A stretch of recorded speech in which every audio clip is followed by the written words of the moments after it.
Good evening, everyone, and welcome to Leadership Matters. We'll be back after a few messages from the St. Christopher and Nevis Social Security Board.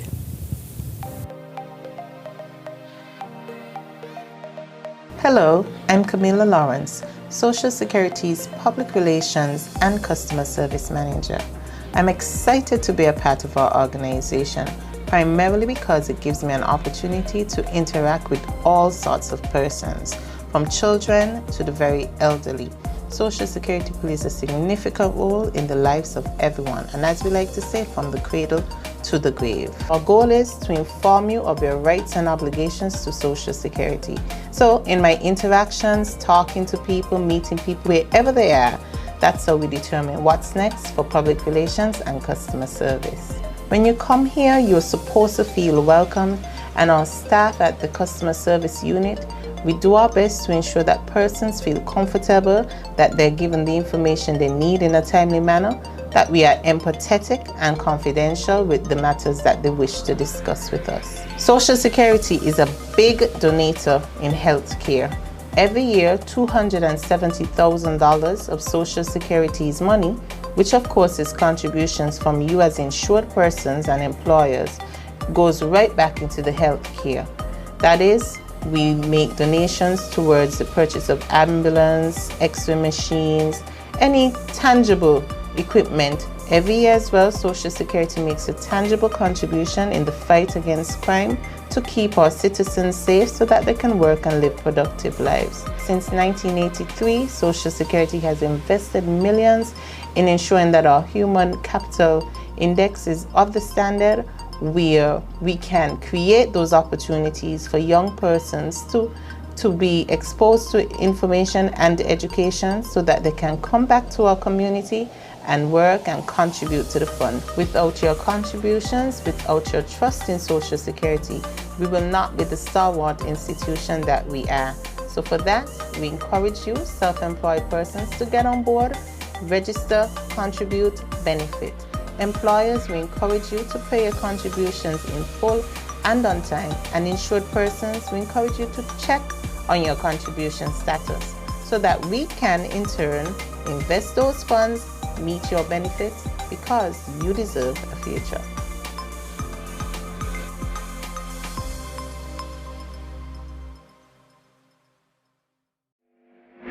Online payments now available for employers and the self-employed. Pay your monthly Social Security contributions via online banking at your convenience 24/7, 365. Safe, reliable, secured. Social Security, because you deserve a future.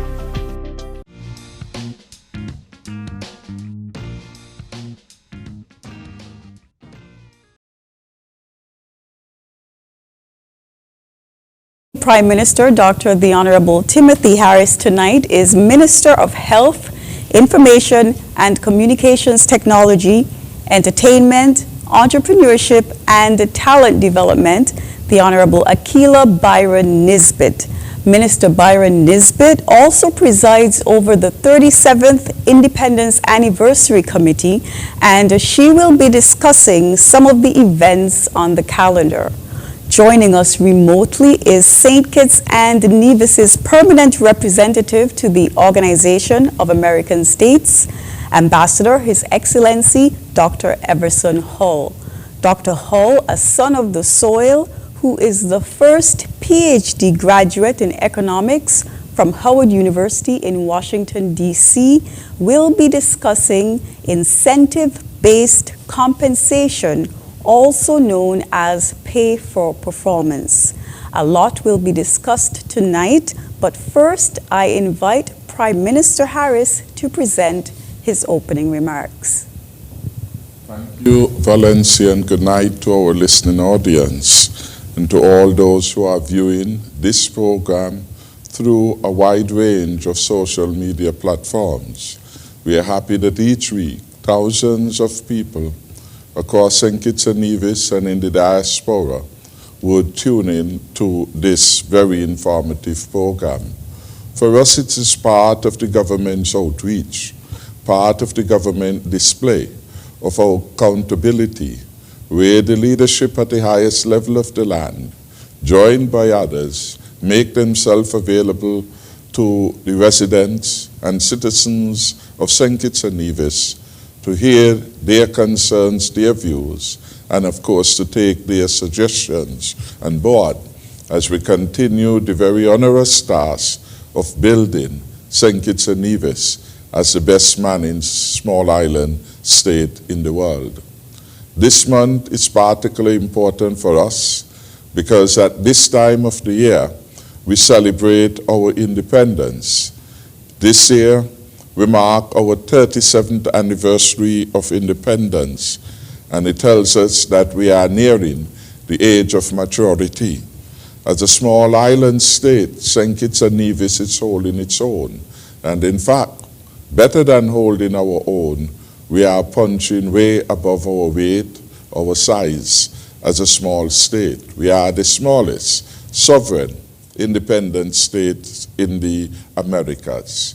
And yet, when we are adjudged by independent observers without hidden political agenda, we score extremely high. Every Kittitian and Nevisian, wherever he or she is, can feel proud of what St. Kitts and Nevis has achieved over the last 37 years.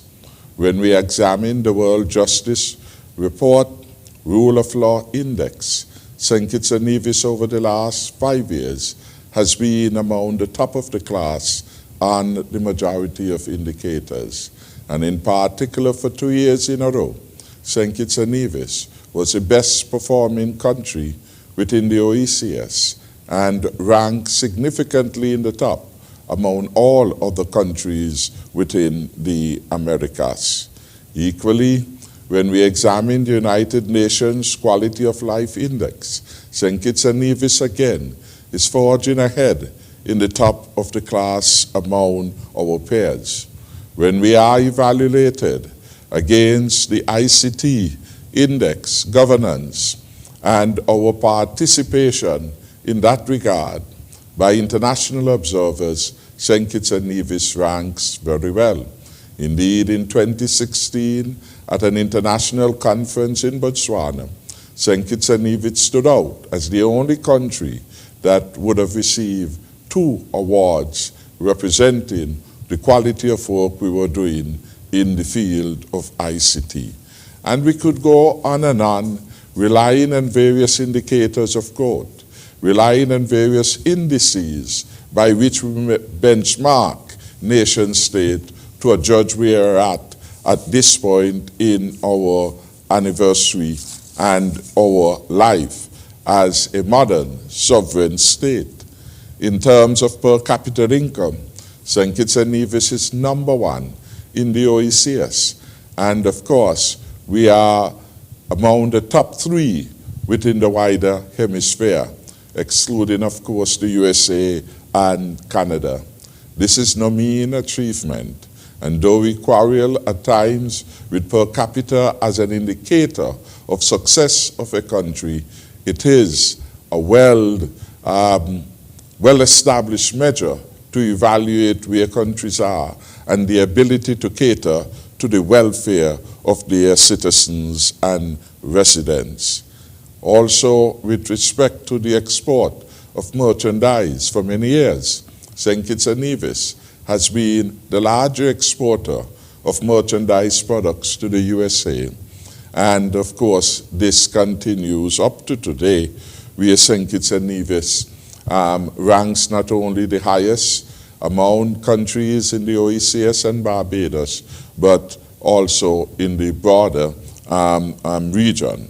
On a per capita basis, our exports are at 11,541 against Bahamas, which leads away at 11,624 per person.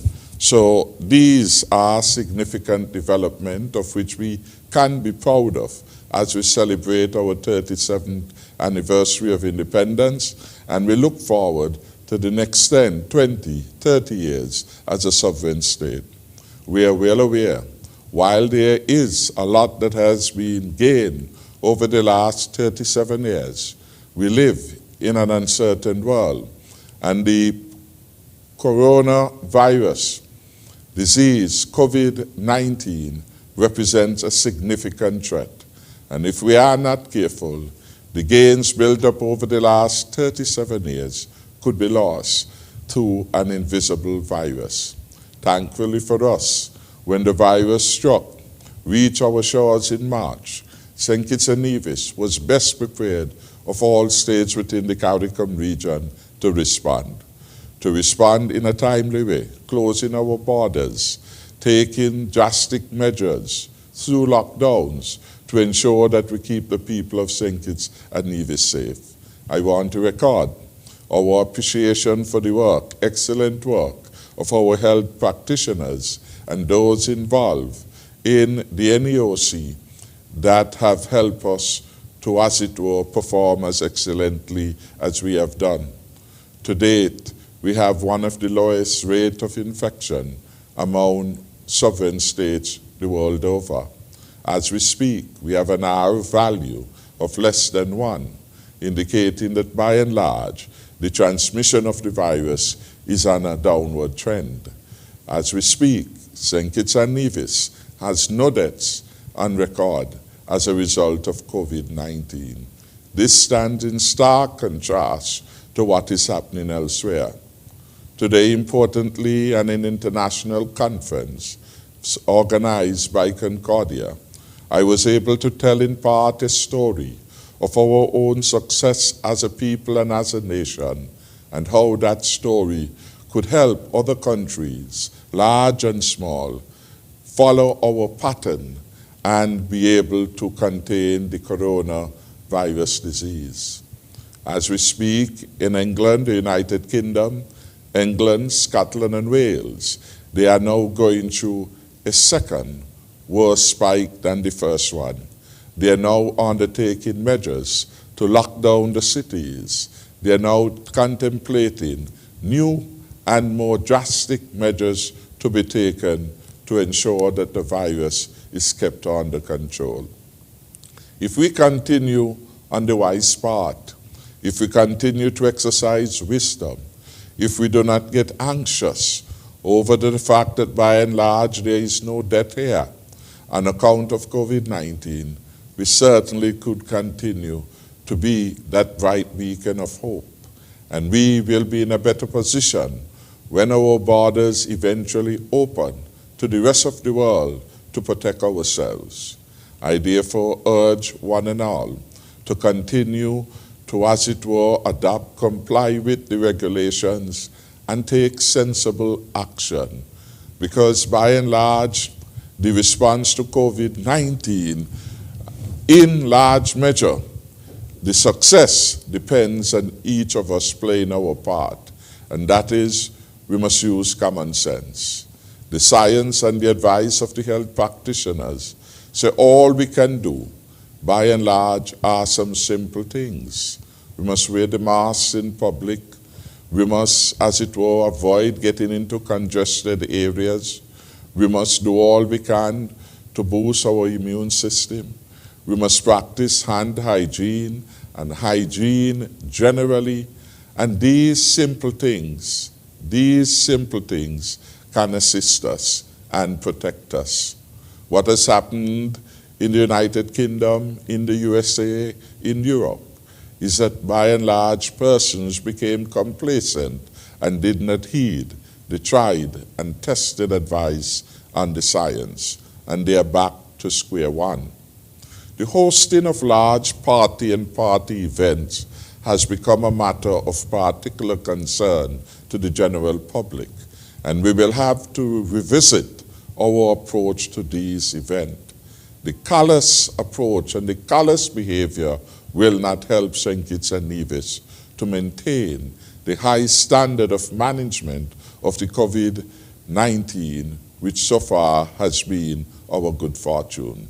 So I want to appeal to all and sundry to heed the advice of our health practitioners, to put your best foot forward, to do the right thing, difficult as it may be. Practice can lead us closer to perfection and the non-pharmaceutical mandates that we have to uphold if we are to continue to succeed. Tonight, as we look forward to the future, I am very pleased to have with me one of our sons of the soil, who is serving the government and people in Washington, D.C. as our ambassador to the Organization of American States. I welcome Dr. Hall to the program tonight, thank him for his contribution in the past, and thank him for his readiness always to assist in providing ideas, suggestions, and other tangible assistance to advance the country of St. Kitts and Nevis, which he loves with all his heart. Tonight, he will take up the challenge of giving us some tips, some advice, some ideas, and how we can make the future stronger and safer. And he will zero in, by and large, on performance management issues. What it is we expect. What it is we mean, by and large, when we speak of the country getting value for money from all of its employees within the government and all of the people within the private sector. How do we infuse the right behavior in all of those who are working and who should be contributing to nation building? I look forward to his presentation tonight and to hear the calls from our citizens and residents. We are open for the suggestion and advice, not only how we can make government more efficient, but how we can also save costs of maintaining a government in St. Kitts and Nevis. So we are looking forward to your ideas. This year, I gave the responsibility of managing the 37th anniversary celebrations to our new minister, Mrs. Akilah Byron Nisbet. It was a challenge because she was relatively new, well, very new, extremely new to government, to be more precise. And yet I had given her this special responsibility. I want to thank her for accepting the challenge and indeed surpassing the expectation of the country in terms of our able management of this, our 37th anniversary celebrations in the context of COVID-19. All the events so far, in my own estimation, has gone very well. And I want to commend her, her team, and all who would have participated.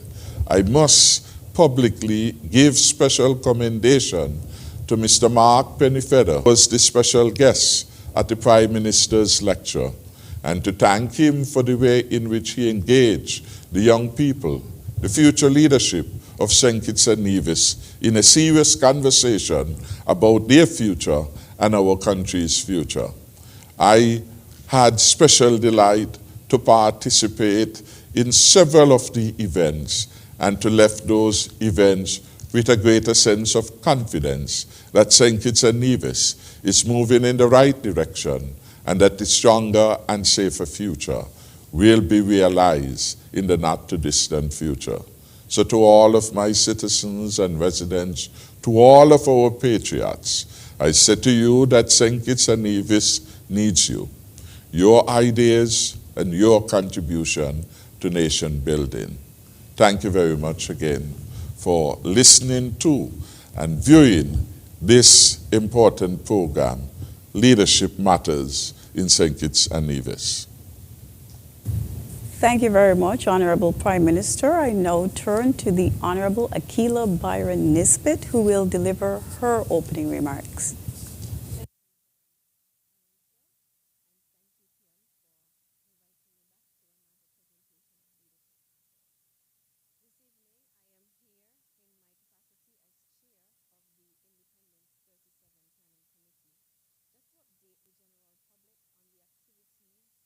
For this year's celebration. The last time that I was here, I would have indicated that the planning committee was cognizant of the limitations which have been imposed, be financial or due, to our new health considerations, and have been working towards creating a calendar that will allow us to celebrate the true meaning and essence of independence in a more innovative way. Thus far, we have been able to successfully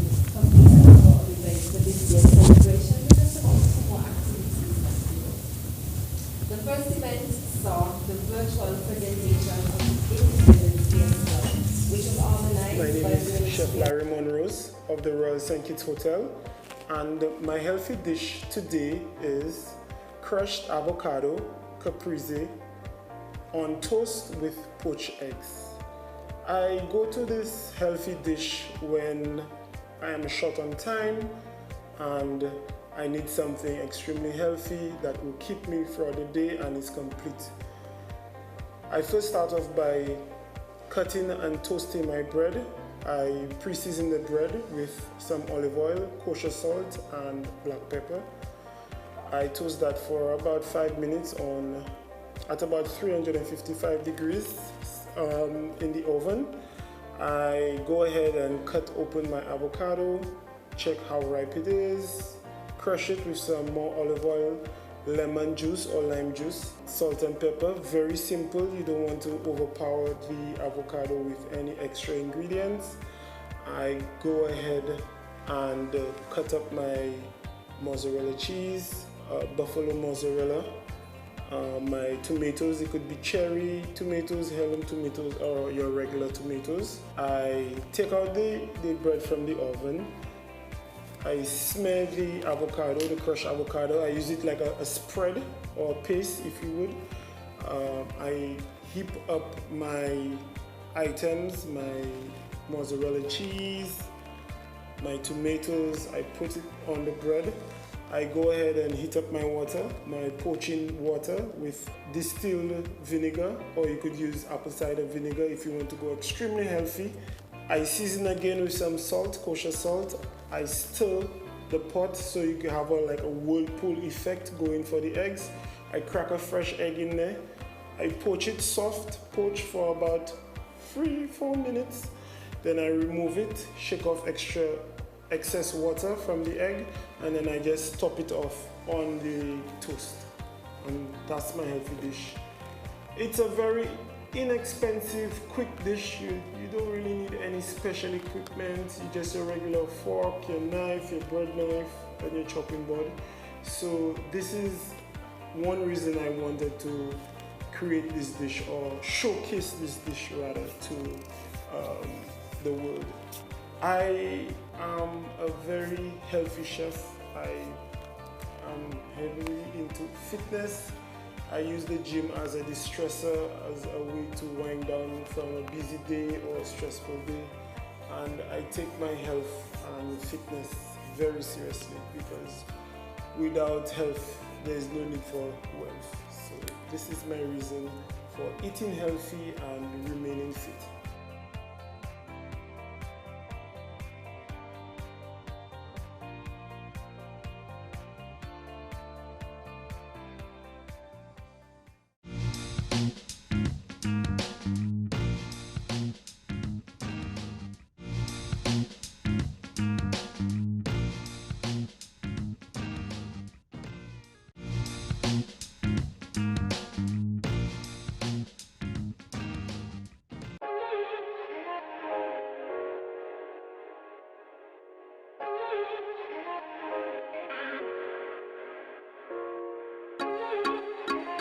This health fair is a part of the 1-week celebration of the anniversary of the launch of SKN Moves. It's an initiative that came out from Caribbean Moves. The SKN Moves has 3 objectives. One, the aim is to encourage people within the Federation to be more physically active. The second objective of SKN Moves is that of making more healthy food choices. And the third objective of SKN Moves is to encourage everybody in the Federation to ascertain an annual health check, to make sure that you get a health checkup at least once per year.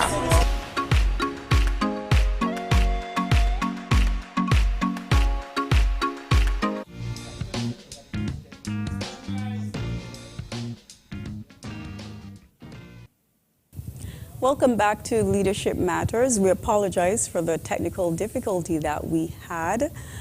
I'd like to reintroduce the Honorable Minister Akilah Byron Nisbet, who will deliver her opening remarks. Thank you once again, Valencia, and thank you again to the PM for having me here this evening. This evening I am here in my capacity as Chair of the Independence 37 Planning Committee, just to update the general public on the activities which we would have already had thus far, and to as well to share with you some of the activities that we would be celebrating. The last time that I was here, I would have indicated that the Planning Committee was cognizant of the limitations which have been imposed, be it financial or due to our new health considerations, and have been working towards creating a calendar that would allow us to celebrate the true meaning and essence of independence in more innovative ways. Thus far, we have been able to successfully complete a number of events for this year's celebration, with just around 2 more activities left to go. The first event, we saw the virtual presentation of the Independence Fiesta, which was organized by the subcommittee led by the Ministry of Culture. This event would have showcased quite a number of our local young talent and paid homage to 3 of our Calypso giants in the persons of King Miko of Nevis, who would have done a performance with his daughter, Lady Destiny, and it was a quite memorable performance that they did. We also paid homage to King Starshield, who was unable to attend, but who would have had a beautiful tribute done by Miss Marcia Jeffers of the Ministry of Culture. We were also honored to be able to pay homage to the late and great, the bad boy king, King Ayatollah. I must say at this point that this subcommittee's decision to honor King Ayatollah would have been made prior to him departing to the great beyond. Allow me at this time, however, to once again extend condolences to his family, who had a fitting send-off for the king just yesterday. We definitely would look forward to anything that anyone can do to be able to make sure that we save or be able to have whatever we can to pay homage to him based on the contributions that he would have made to Calypso. And so we are happy that we were able to honor him this year at the Independence Fiesta. This fiesta would not have been possible had it not been for the hard-working subcommittee, which was headed by Mr. Royd Phipps and ably assisted by the Director of Culture, Mr. Troy Biff Mills, as well as Mr. Nigel Williams and Miss Marcia Jeffers, all of the Ministry of Culture. I would like to publicly thank them for their hard work and for organizing such a successful fiesta, and to thank all the participants who made it possible. This year we also saw the Independence Cook-Off, which saw 5 chefs competing and were given a secret ingredient which they had to make the star of the dish they presented. This year's secret ingredient would have been monkey meat. The judges saw and tasted each presentation, and the winner for this event was Miss Audrey Aline, and so we'd like to congratulate Miss Aline, who wowed the judges with her presentation and taste. The committee wishes to thank the judges, Merle Liebert, Siobhan Brown, and Dominic Stevens, and we would also like to thank the organizing subcommittee, who once again hailed from the Ministry of Culture, and this time headed by the director himself, Mr. Troy Mills, and ably assisted by Mr. Nigel Williams. One of the main and most looked forward to events, the Prime Minister's lecture series, was a completely youth-focused lecture series which saw our talented young people taking the focal point. As we are all aware, the Prime Minister continues to encourage the participation of young people in all aspects of nation development, and has been very much leading the charge in incorporating and encouraging as many young persons to step up and to take more leadership roles. It was therefore of no surprise when this year's keynote speaker was a young mechanical engineer in the person of Mr. Matt Pennyfeather, which the Prime Minister would have alluded to earlier, who gave a very inspirational and motivational lecture on the theme for this year's Independence: Resilience, Innovation and Security for Independence 2020. I would once again like to thank Mr. Pennyfeather for his presentation. This year's Prime Minister's lecture series was a bit different than in the past years, where we were treated to quite a number of presentations from young talent. Allow me at this time to thank those young persons who participated in this event. Our chairperson for the night, Miss Kimberly Knight, Mr. Zidane Wilkin, and Miss Michaelsia Scarborough, who so beautifully rendered the national anthem, the young Reverend Jeremy Thomas, who invoked God's blessings, Miss Elise Clark, who introduced our keynote speaker, Miss Dahlia Slack, who gave the response for our keynote speaker, and Miss Jamila King, who performed an original song. And we also would like to thank Miss Dolicia Barry, who offered the vote of thanks. It was a night to remember, and I wish to thank Mrs. Elrita Simpson-Brown for leading on this event, and Mrs. Scarborough of Nevis for offering support. The Independence Church service was held outdoors this year at the Warner Park Cricket Stadium. I would like to thank the Christian Council and Evangelical Association and all the pastors who would have participated in this year's service. Special mention must be made of P.S. Ron Collins, who would have spearheaded the event this year, and P.S. Osbert D'Souza, who would have assisted with the ground preparations. Thank you so much to both. The National Heroes Day, which was also spearheaded by P.S. Osbert D'Souza, would have been presented basically the same. The only thing that would have been absent from this year's presentation would have been the Guard on Parade. However, we would have had a beautiful rendition by two very young individuals who sang their hearts out and entertained, and we would have had a very motivational speech by the Prime Minister, again encouraging our young people to step up and take part in nation development. The events that are still outstanding is the drill competition, which will be held this Friday. It will be done virtually, and this year on Friday, 25th September at 5 p.m. The competition will see 8 teams participating representing the police, which will have a total of 3 teams, 1 being an all-female team. The Defense Force, which will enter 2 teams. Her Majesty's Prison, which will enter 1 team. Fire and Rescue, 1 team. And the defending champion, the St. Christopher and Ayers Seaports Authority. We wish all the teams much success, and we anticipate an excellent drill competition. So make sure you're tuned in this Friday on ZIZ, on social media for the drill competition. The other event that we have pending is the Night of Performing Arts. This year we have combined the Night of Choir, the Night of Dance, and the Night of Instruments. This event will be held on October 17th. And we will also be done in a virtual presentation as well. Allow me to thank the subcommittee in advance, which is headed by P.S. Hodge and ably assisted by Mr. Nigel Williams and Mr. Troy Mills. It has been an independence with a difference due to the restrictions imposed by COVID-19, and I do hope that the general public appreciates what we were able to organize for this year's celebration. The young Destiny Morris put it best in the composition of this year's theme, as indeed it was a showing of resilience, innovation, and security for Independence 2020. Thank you so much, and thank you to everyone who participated, and thank you for everyone who continues to contribute in whatever way to our independence celebration. Good night. Thanks. Thank you very much, Honorable Akila Byron Nisbet. Before we go to Ambassador Hall, I'd like to just expound briefly on the prestigious event that the Prime Minister mentioned in his opening remarks. Prime Minister Harris spoke again this year at the Concordia Annual Summit. He joined it remotely this morning from around 9 a.m.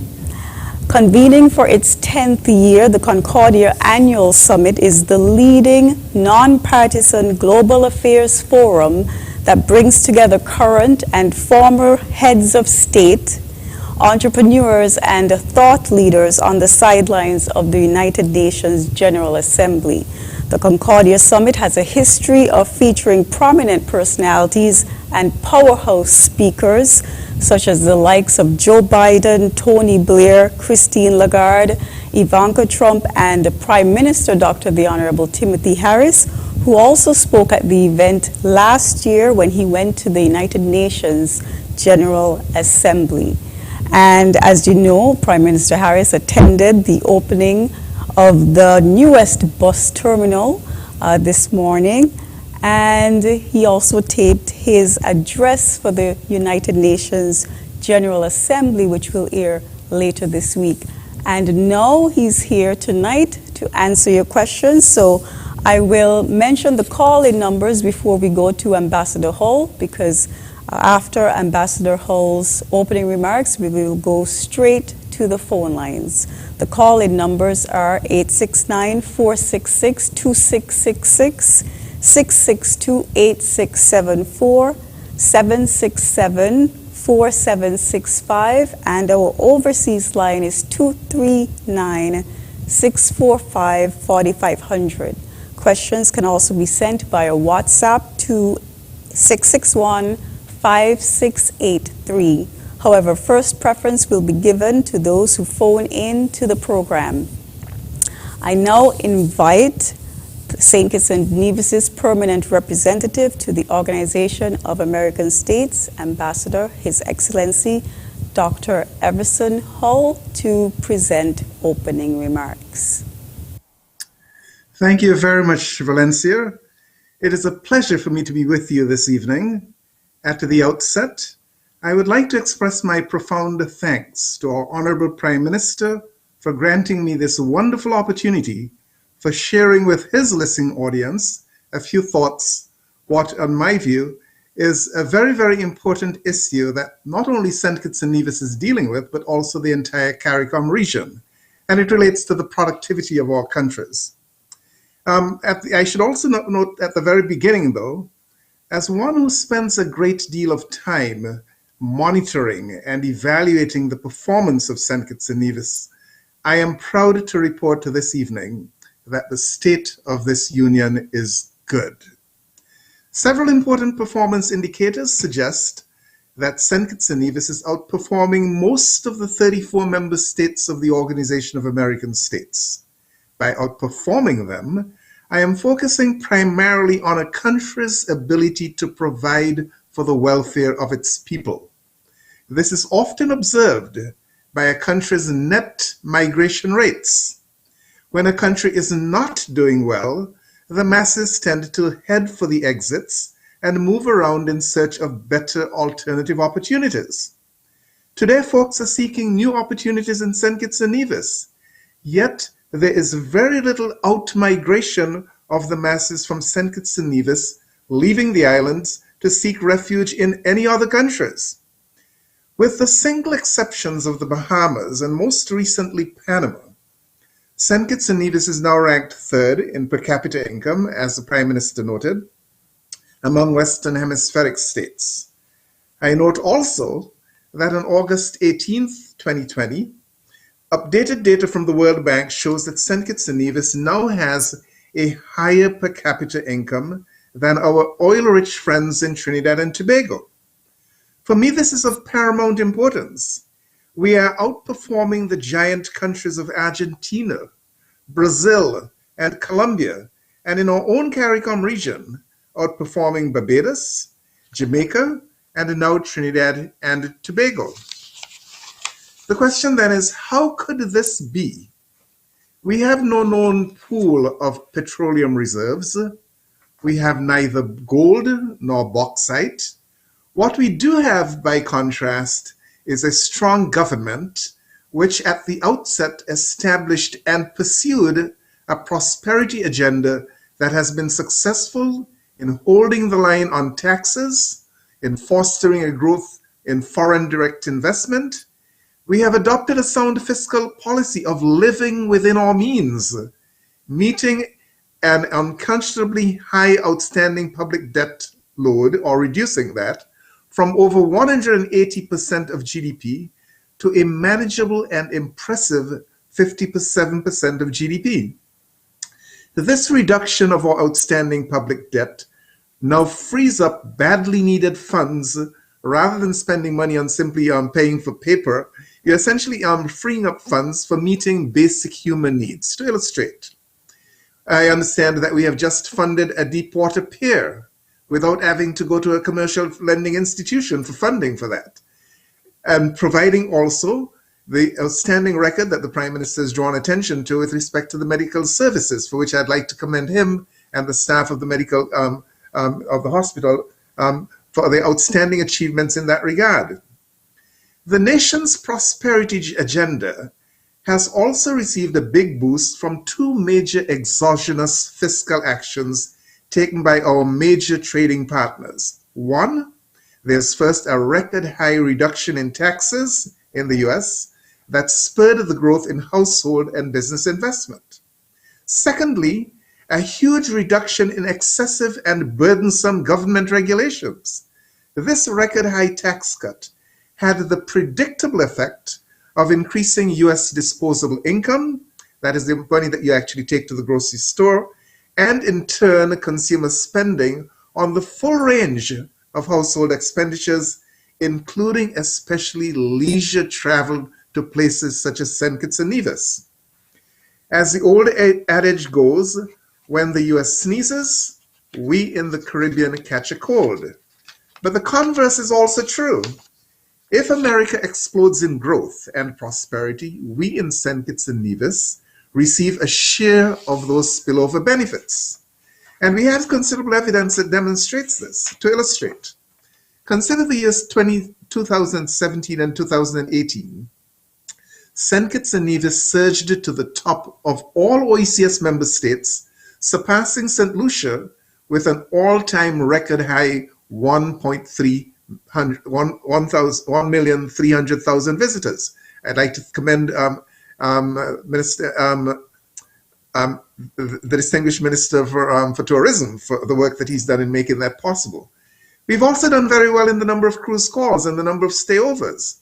I think we again have emerged at the head of the class with over 74,439 stayovers. That too is quite an accomplishment. The taxi drivers and those who are engaged in the hospitality service will attest to these windfall gains, which, when received, they actually take their earnings and spend them in their own neighborhoods. We often lose sight of that, but it's often very much money tends to flow down from those who have it to those who don't. So that when a taxi driver actually shows up at Port Zante and he loads up a number of persons, taking them back and forth to Carambola, he of course earns a nice paycheck, which he doesn't really put away in his pocket only, but he spends it in his own neighborhood to some extent. So that matters. Now, these laudable accomplishments, notwithstanding, do not provide a sufficient basis for St. Kitts and Nevis to rest on our laurels. There is an independent sovereign state of Singapore, which is 12 square miles smaller than Dominica, which has reported a per capita GDP of US $94,000 in 2017. It turns out, ladies and gentlemen, that is 3 times as much as our per capita income in St. Kitts and Nevis. Then, closer to home, there is Bermuda, which is roughly half the size of Nevis, with a strong St. Kitts and Nevis population. As many of you know, many of folks from St. Kitts and Nevis actually went to Bermuda to actually build a naval base there. Bermuda reported a per capita GDP of US $99,000 in 2010. They are our neighbors. Many of them actually originated in St. Kitts and Nevis, but they've done remarkably well. The remarkable performance of St. Kitts and Nevis has not occurred by happenstance. It reflects the will and dogged determination of a people that have sought to foster a climate that seeks to motivate the flow of capital movement to our shores and discretionary fiscal policies that hold the line on punitive taxes, economic agents to keep more of what they earn. Holding the line on taxes is important, ladies and gentlemen, because it all starts there. To the extent that you're able to hold the line on taxes, it means then that your inhabitants would have a larger disposable income. What will they do with it? They'll show up at the grocery store and spend it. When they spend it, they'll be buying goods and services, not only for themselves, but for also persons in their own neighborhoods, generating income for those persons. And that helps to explain the very strong economic growth that has occurred in St. Kitts and Nevis. Achieving our highest productive potential goes beyond uttering nice-sounding words. it requires that each must seek to perform at an optimal performance level in addressing the obstacles that stand in our path. We are living in a highly competitive world, ladies and gentlemen. Each one of our 14 CARICOM member states is richly endowed with pristine blue waters, refreshing tropical breezes, and brilliant sunshine. Bringing to market questionable products will not be accepted for long by a highly discriminatory public that has come to expect first-rate services. As noted earlier, St. Kitts and Nevis has performed well relative to its peers, but the country remains far short of realizing its full productive potential. Concerned about this issue, the government has given consideration to putting in place what is called an incentive-based compensation plan, or sometimes simply referred to as a pay-for-performance plan. The intent is to confront head-on the deep productivity issues that are considered to be a major obstacle that are imposing a burden and preventing the country from reaching its optimal performance levels. I should note at the outset that the difficulty that we're having with raising productivity is not only with us, it's right across the entire CARICOM region, and it's very much present across much of South America. In the words of our Honorable Prime Minister, Dr. Timothy Harris, and I quote, "Our quality of life is good, yet there are areas which require improvement. We must do more in the quest for excellence. Our labor productivity must improve. We must do more in less time, and we must improve the quality of our work."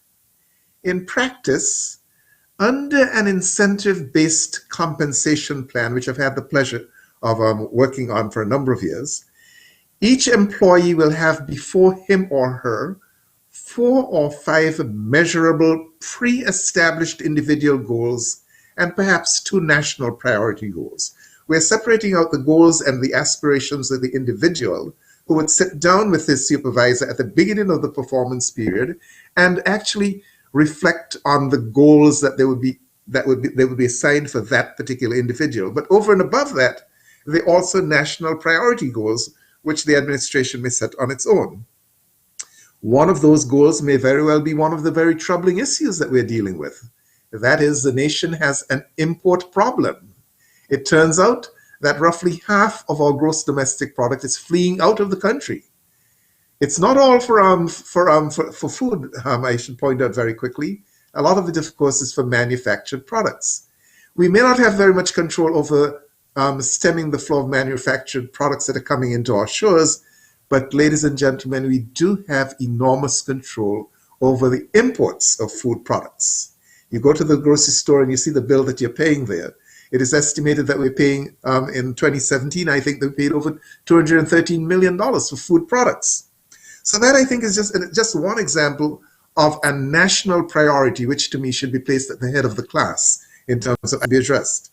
Another could be an improvement in our global ranking on the World Bank Ease of Doing Business. That matters too. We need to do a better job of trying to actually encourage, to actually process folks when they actually try to start a business. Those who perform at the optimal performance level will receive, under the proposal, an add-on bonus award that is commensurate with their measurable achievements in meeting and exceeding their performance goals. So, for example, if we have a farmer that has actually increased his production of vegetables to one of the resorts or the to the supermarkets, and if he emerges at the head of the class as the most valuable farmer, it is expected that that individual will receive a commensurate reward that is commensurate with his contribution. He has addressed a major national problem or import bill. That is the significance of his work. For me, he's one of the most valuable players that we have on the island. So we would reward him handsomely. I'd go even farther to say that it would not be outrageous to offer a half holiday to announce to the nation that this is the individual who is our most valuable farmer. Put him in the back of a pickup truck and drive him around the island in an open truck, stopping at villages, so that folks would come out and celebrate what he has actually done. This is a major, major achievement, because keep in mind that these imports, these are dollars flowing out of the country. And to the extent that we can reverse that and have the individuals producing goods, products at home, and I know that we have the Minister Alexis Jeffers, who is here, who has done a very good job in Nevis in transforming agriculture there. And I know that he has made a deep commitment to do the same thing in St. Kitts. Well, we're not going to solve this problem overnight, but if we can make baby steps along the way, I believe that we can actually deal with that issue. We can bend the curve so that we can then bring that money that was now flowing out of the country, using it for producing domestic products, and by so doing, raise the per capita income of St. Kitts and Nevis, and in turn even widen the gap that now exists over our peers across the region. Thank you very much, ladies and gentlemen. Thank you very much, Ambassador Hull. You've given us a lot of thought-provoking ideas to think about. So Dr. Hull is working with the government in setting up and structuring a performance-based program. And some of you would remember that back in his 2016 budget address, the Honorable Prime Minister mentioned that the Team Unity administration intended to improve efficiency in the public sector by implementing the increasingly popular pay for performance practice. Therefore, performance metrics other than it would consider several factors rather than just a civil service employee's length of tenure. So a lot of things to discuss tonight. We'll take some phone calls if we have any callers on hold. We have 3 callers on hold. Hello? Yes, good night, caller. You're live. Right. Good evening, Ms. Moderator. Good evening, Mr. Prime Minister. Good evening, Ms. Akila Byron. And good evening, Mr. Hull. I want to say, Mr. Prime Minister, giving God thanks for your leadership skills. After hearing all that our Federation has accomplished since this COVID-19, you are to be praised highly, very much. Now, Mr. Prime Minister, I have 2 suggestions. We know our borders will be open soon, and a lot of people hate the idea of being in quarantine for 14 days or whatsoever it is. So we know we can expect a lot of people to come in our country illegally to avoid being quarantined. And so therefore, once they come in our country illegally, they will not be on our immigration record. So I'm asking you to have a meeting with our Border Patrol, not security personnel, and let them know that they have to be more vigilant, more observant with our borders. Be busy around St. Kitts and Nevis because we know it's going to happen. It's been happening, and it will continue to happen. So we're asking you to have a meeting with them. And the last thing now, Lady Akila, you cannot be here, there, and everywhere. But there are some people in your ministry are misbehaving in physical action and threats to other workers in the health department. And there are a lot of people working in the health department not doing their work, and they're collecting pay. We know that you just come and nobody gonna stress you with the problem, because I am here to protect you and the government.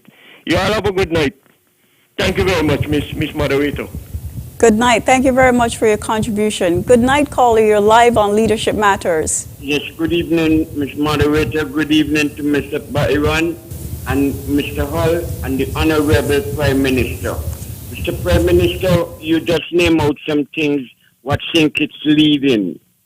But you forget one thing. You forget to say, under my watch, those things were done. And you keep up the good work, Mr. Prime Minister, and continue to do, you and your cabinet and your members and so on, and do the best you could to help this federation. God was waiting to bring you here a long time. So you reach now, and I know you'll handle the storms, what come up, and so on. Good night to everybody. And Ms. Byron, thank you for your presentation with the independence. It was a tough job but you handle it well. Okay, thank you very much. Thank you very much, caller. Good night. You're live on Leadership Matters. Yeah, good night, Mr. Prime Minister. Good night. And Mr. Byron. Good and night. the gentleman who there.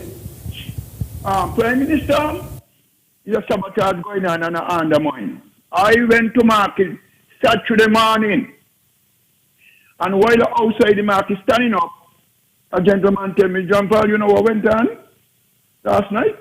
Is a lot of people went over to Nevis. No, we had 2 cases. Must say Friday, we had 2 cases. How these people could go to Nevis? They had in people of Nevis like I went and had food in a house. How that could let them kind of thing they happen? Somebody a play, Mr. Prime Minister. I want to tell you something. I never see when they're going. But I see when they're coming back down. And nobody had on a mask. And nobody could jump up in a mask. And when you open the border for Christmas, I know the chairman of carnival and things going to come to you. But I don't care about that at all because I wouldn't take a part of nothing this year. I think the time is short now.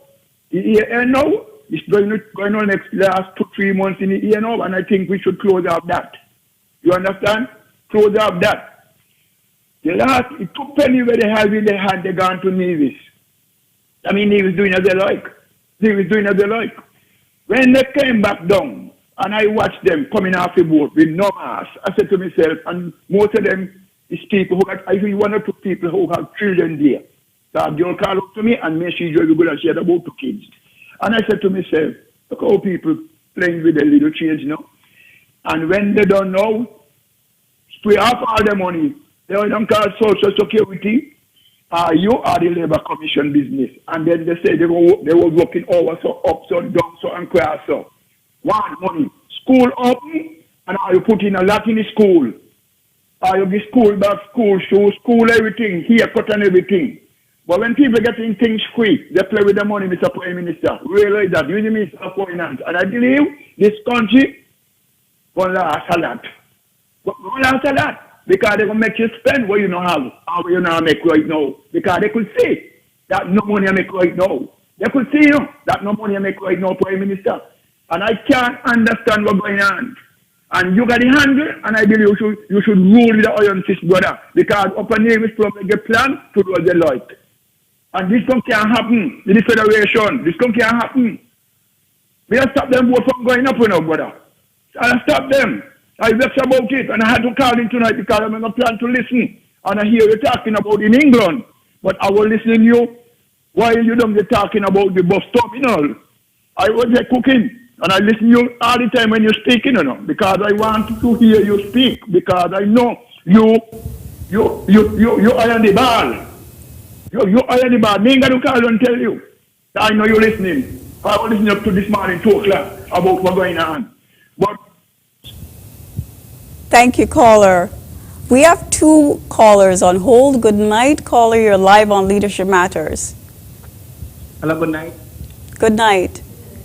Good night to the Honorable Prime Minister. Good night.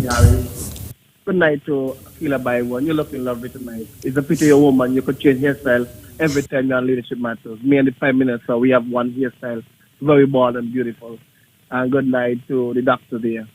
Prime Minister, as the country attempts to reopen, there is a PCR test that has to be taken 72 hours before traveling and arriving to St. Kitts. And on arrival, you have to be here on quarantine for 14 days. I'm just asking, is there any plans in reducing the quarantine time? We know St. Kitts is a very attractive place, and the persons love to come here. Like the good doctor just highlight the amount of achievement that St. Kitts have done through tourism. And I listened to the Honorable Mark Butley today, and he spoke about the way St. Kitts and Nevis is set up, where persons just love to come to our shows. We have that attraction. So we know people want to come home, and we are mindful that the virus is still alive. And we see you are working hard. We have seen other ministers from other countries are now following you. Leadership matters, and that's what we're speaking about. And you continue to show leadership. So people are following, people are taking a page out of your book in how to cope with the COVID-19. So with the country attempting to open, how are you coping? What are the plans? What are the steps, right, are you taking in terms of, if anything comes, what will they do? Any leeway, that kind of line. And before going further, in terms of agriculture, I want to commend you for continuing with the stimulus package. Farmers are still benefiting. They're getting feed for $25. They wouldn't call in and said it, but they were calling them back to government and say feed was expensive. Now feed are for $25. Since the lockdown, there's nobody talking about it. But I am going to here to commend you because you listen and leadership really matters. So the farmers are benefiting. There are more programs coming for the farmers, and I'm yet to see them unfold. But be careful how that money is being spent because everybody wants it. And you must help who really in need so we can help agriculture, especially during COVID-19. Continue to do a good job and continue being safe. You're working very hard in one day, and which means that leadership really matters. Have a good night, and I will continue to listen. Thank you very much. We have one last caller on hold. Good night. You're live on Leadership Matters. Yeah, good evening. How are you? Fine, thanks. Good evening. Yes, good evening to the Prime Minister and the panelists. I got a quick couple of things I wanted to say or ask. The gentleman did, Mr. Hull. Is there any way he can give the public a quick synopsis on his origins and his background for those of us who don't know who he is? And a concern was raised last night on another talk show about the advancement the Chinese are making there in Sinkits, like dominating the local economy. We just want to know if the country, the government, has a watch on that type of stuff. And somebody mentioned that they have like a Sinkits Nevis passport because of the investment program. So I would just like the Prime Minister to elaborate and tell the public about, is there any difference between a person who gains citizenship by investment as opposed to a person who is a natural born citizen? That's it for me for the night. Thank you very much. We have a few more callers on hold. Good night. You're live on Leadership Matters. Hello, good night. Can you hear me? Yes, we can hear you. Go ahead, please. Okay, good night, my wonderful Prime Minister and Mr. Keeler and Mr. Hull. I want to thank you, the CMO, Mr. Samuel and his team, for handling the corona. Even they are saying none is here. We have about 2, but you must wait, and then they blame you, they're famous for that. And thanks to them too, they come just in time. 8 countries, including St. Kitts and Nevis, handled their corona very good. Other countries envy you. We in hurricane season, you again, they would look too. I am asking people who come in when the borders open up, don't mind it from here, please to follow the protocol. And who live here, to please take warning. People will be willful. Imagine 2,000 people dead. Never mind the country big. A debt is a debt. And please monitor the foreigners when they come. They have sufficient here. This is not the time for that. And when we used to go, this is serious. They're getting married to get their stay. That's something to look into too. Mrs. Akila, I don't have much to say. You start very good. Once you look for your constituency, they will look for you. Prime Minister, we're out here for you. Don't let us just talk in. Look into things. The pet must not just for us this time going around. Thank God I am here. Thank God for you too. And thank all the country who sent congratulations. Happy belated. Thank you. Thank you. Good night. You're live on Leadership Matters. Hello. Hello. Go ahead, please. Yes, hello. You hearing me? Yes, we can. Just speak straight into the phone, please. Okay. Good evening to the Prime Minister. Good evening, Mr. Hull. And also good evening to Mr. Killer Byron, is it? Yes, Mr. Prime Minister, I have 2 observations or 2 ideas. The first one is we have a lot of other CARICOM people here, people from the neighboring islands, right? And they send money out from here back home. Okay, I am thinking, why don't we tax that money? Because my understanding is when the money gets there, the government are taxing it. So if they're sending it from here, why don't we also tax it, right? And my concern is Chinese or the Taiwanese, right? They have lots of factories, okay, and they come here. Not saying that we don't want them, we want them because we want outside people, but they're setting up shops and rental areas. Why not we source factories from their countries to make stuff, maybe like refrigerators and stuff like that, small items that we can get our people here, you know, into jobs. We have the industrial side, you know. So why don't we approach the Taiwanese to in order to set up shops here also, instead of just coming in here and just doing restaurants and shops? Thank you, and have a pleasant evening, y'all. Thank you very much. We have two last callers.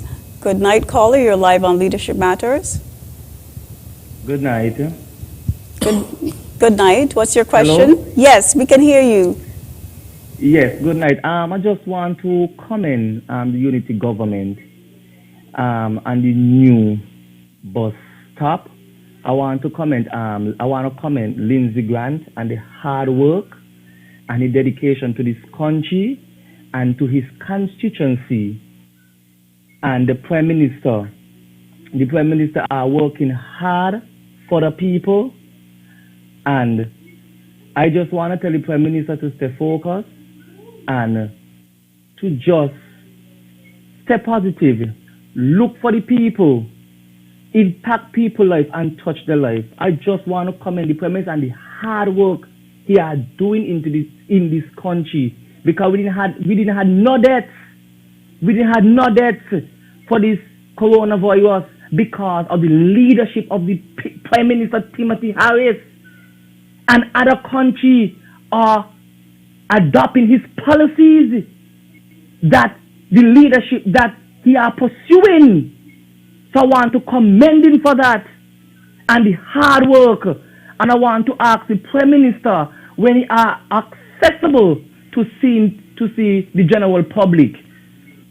I just want to ask him that when he's in general public, because a friend of mine, she's like to see him for some pressing issues. So I just want to ask him that question, and I just want to tell the Prime Minister to stay focused. God is with you. Work for your people. And I just want to tell Lindsey Grant I just want to thank him for coming back in the community and listening to the poor people and the vulnerable one. That's a politician. You understand? So Prime Minister, I thank you so much for looking out for the poor people in this country, and push forward and stay focused. God is with you. I thank you. Good night and goodbye.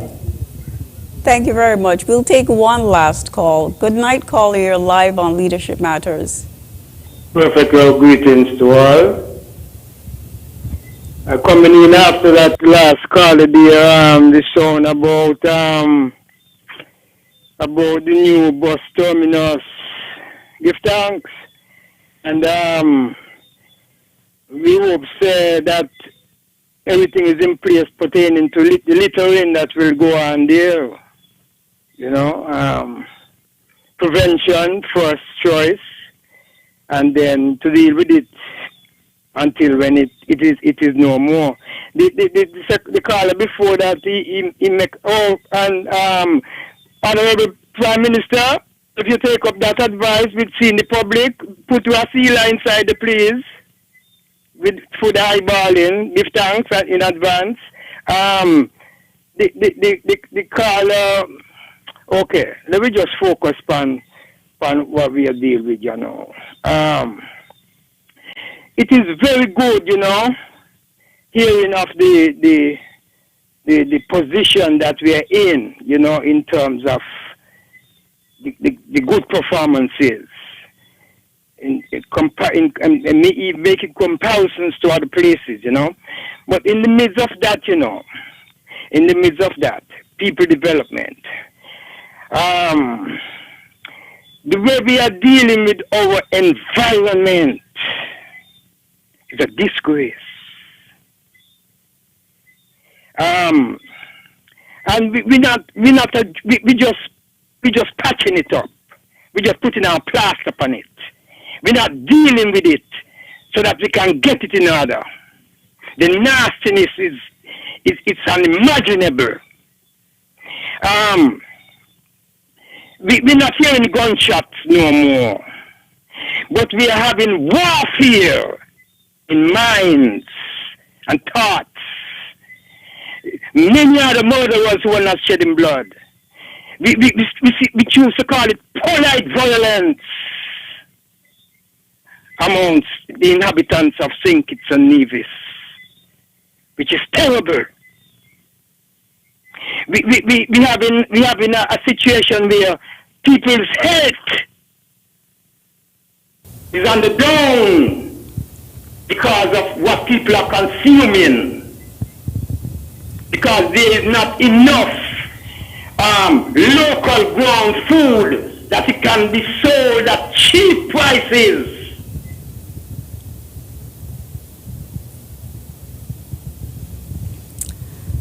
Okay, sorry, I think we lost that caller. Thank you very much.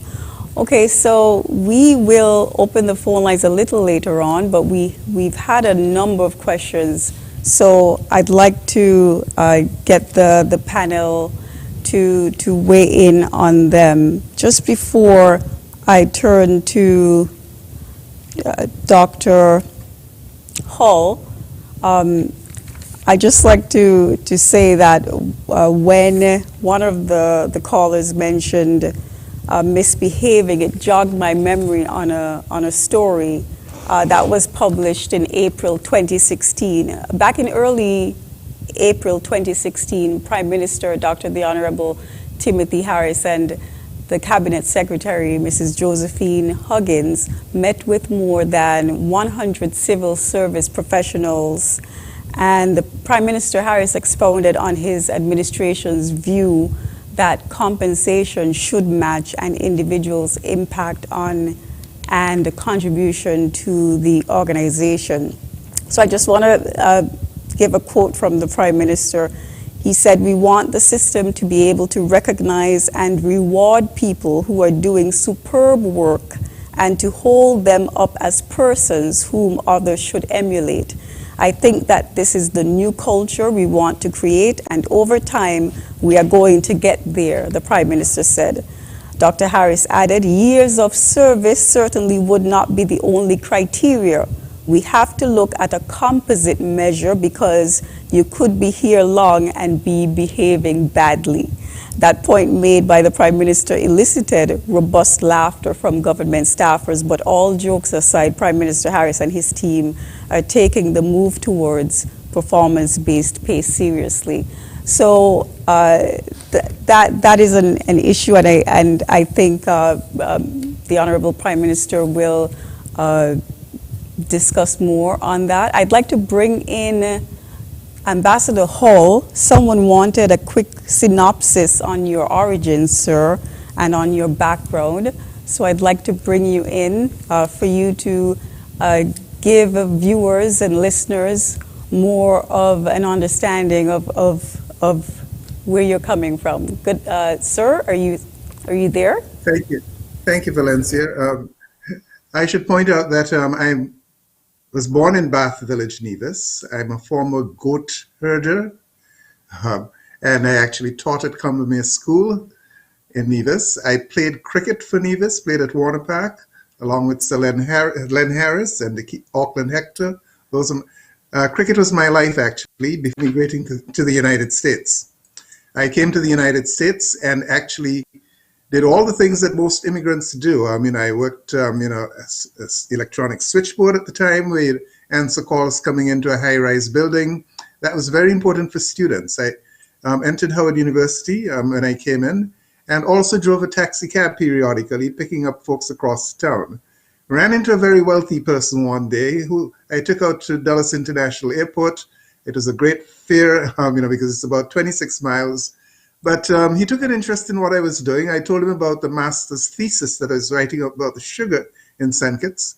And on returning to his office in DC, he gave me a plane ticket, a Pan American Airlines flight ticket, fly to St. Kitts to collect data for this program. When I came back from there and having visited his office again, he actually took me across to meet some of his high rollers, if you will. And he was very instrumental in helping me to land my very first professional job away from taxi cab driving, with a major firm in DC called Fannie Mae, the Federal National Mortgage Association, a company with which I still have some distant relationship even today. While doing that, I both taught, graduated from Howard University in Washington, D.C., earning a doctoral degree there, and taught part-time there. But while teaching part-time, I always worked with, while working full-time, I always taught a part-time job at Howard University and a couple of the other universities around town. So I received, while at Howard University, the Professor of the Year award for 4 years in a row until I left. I had to leave so that someone else could get an opportunity to win the award. So I'm very, very proud of that accomplishment. And I'm also very proud of the work that I did at Combermere School, incidentally, where I introduced my students to algebra for the first time. And seeing those very, very bright students respond, to what I was offering, to me remains one of the highlights of my teaching and my professional career. It's very, very rewarding from that perspective. In the US, I took on several positions. I never stayed around very long because I understand that once you have a portfolio of accomplishments and you're well educated, you're nimble with your feet, and you can respond very quickly to someone who offers you, a decent markup. So pay is very, very important to me. So I worked as head of money and banking at the Congressional Research Service, helping the Congress to deal with monetary issues.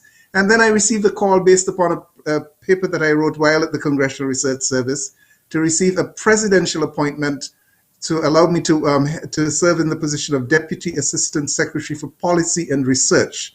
That to me was the highlight of my achievement until the administration folded. Once the administration folded, I became very, very much involved, not only with teaching at schools around the area, but also getting more fully immersed in matters that were going on in St. Kitts and Nevis. So I'm very much involved today in everything that deals with Alexander Hamilton, helping to promote his legacy. I'm very, very supportive of everything that is being done with respect to preparing Charlestown to become a UNESCO World Heritage Site. I assist with helping to write grant proposals. I've won an award for the Heritage Society, a $25,000 award that has allowed them to actually pursue some work in actually preparing the town for becoming inscribed as a UNESCO World Heritage Site. So that is very much on my priority list. I'm also very interested in helping to wean away some of our experts, or some of our seasoned experts who have put in 30 or 40 years in the US or the United Kingdom, and who are looking for an opportunity to come back home. Having done everything that you've done abroad, you really love your country deeply. You never lose that. And many of them want to come back home. So recently, I've worked with a group in DC, Visions of Association of Washington, DC, and I've encouraged them to move beyond merely sending computers and other hardware to St. Kitts and Nevis, but also to involve themselves in policy issues. So that group in Nevis, composed of finance executives, tourism experts, agricultural experts, they're now working very closely, collaboratively with the National Tourism Association in Nevis, as well as the Ministry of Tourism, because one of the projects that they've started to work on is assisting with how they can help to address some of the challenges that we face in the tourism sector. So yes, I'm currently working at the OS, but I really find much more satisfaction and reward for working for St. Kitts and Nevis. That is my life, that is my commitment, and that is what I do for a living. Thank you very much for asking the question.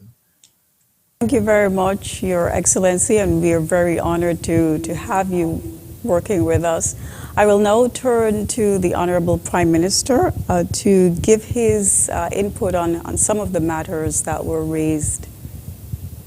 Thank you very much, Valencia. We have had some helpful suggestions and ideas which we certainly would take under consideration. I want to thank Alice for calling in and for appreciation of the seriousness of the times. I want to thank her for encouraging other persons basically to observe the health protocols, and you must practice them now so that when the borders do open, you are in the habit of doing them and you minimize risks to yourselves. I just want to underscore that COVID-19 is a disease. No one should want to be infected by or with a disease. And so I am hoping that people treat it as a serious issue and the behaviors would reflect that. In terms of persons marrying or marrying for convenience, this is a matter, of course, that we should be concerned about.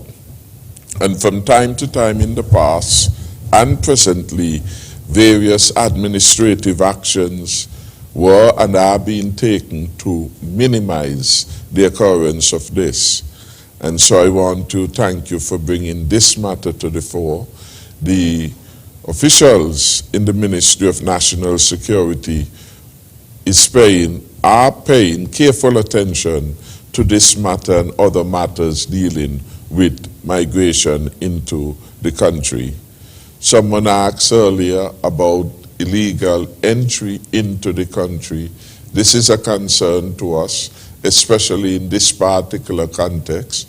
We have stepped up our surveillance and patrol of our waters, and hopefully that would bear some results. There was the suggestion that we should look at taxing money being sent out of the country. Interestingly, this idea came up some time before, and I know the Ministry of Finance, its technicians there, will be looking at all areas in which we can improve upon revenue collections without, of course, stifling the policy imperatives of the government. With respect to our encouraging Chinese or any other nationality for that matter to become involved in areas of greater job creation, such as manufacturing, I want to thank the caller for that suggestion. Certainly in a free society, people will opt to engage in businesses in which they think they have the greatest potential to succeed. And in this regard, it is true that we have seen an increase, well, not an increase, but a significant number of Chinese restaurants in St. Kitts and Nevis. Indeed, perhaps in every country of the Caribbean, we have seen really significant growth and development of Chinese involvement in the restaurant and hospitality sector.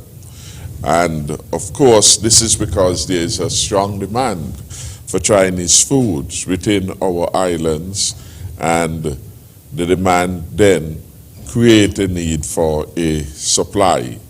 Would we prefer that they are engaged in some other activities where there is scope for engagement that would bring greater benefits to the country?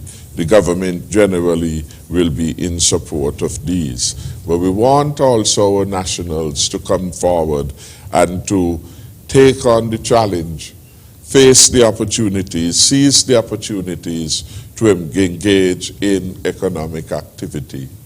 Over the last couple of months, from January to September so far, we have had just about 600 business licenses being issued. This is significant in the context of COVID-19. In April of this year, we had a mere 8 applications, versus in March, we had about something like 70 plus applications for business license being approved. We have seen a rebound in the applications reaching close to 100 in about May or June, thereabout. So we are seeing really renewal of interest in people engaged in businesses, and this would be helpful. In terms of the commendation and the bus terminal, we accept that, I also want to say that we should also commend the work of the former Minister for Public Transport, now Ambassador His Excellency Ian Patrice Liburd, for the excellent job he did in the build-out of our public infrastructure. You recall that over the last 12 months, we had the official opening of the East Bus Terminal, and then today, we were able to have the second opening of the West Bus Terminal. Next, we pay attention to providing better and more improved facilities to those who utilize public transport to move to and from Basseterre into the St. Peter's Parish. So it is a work in progress, and we want to thank Casper for financing that particular project, the West Terminal, Bus Terminal, and we are happy that it is now open and it is really a beautiful edifice. Then the caller, or there were two callers who inquired about opportunities for meeting with me. Of course, one can always make contact at my office on Church Street, the office of the Prime Minister. The contact number there is 467-1043, 467-1043. Our press secretary has also been of assistance, and I will share her number at 762-1558, 762-1558. We also have other support in another assistant, 661-1136, 661-1136. So any of those three numbers will allow you the opportunity for an appointment with the Prime Minister. In addition to that, we have regular one-on-one consultations at the constituency office in Tabernacle. We shall be rotating venues. Tabernacle, Molyneux, and Lodge Project would be the principal areas. Again, if you were to call 661-1136 or the press secretary sometime later this week or early next week, they will indicate to you what the schedule is like. I want to thank Rasilai, I think it was a call regarding the environmental cleanliness of the city.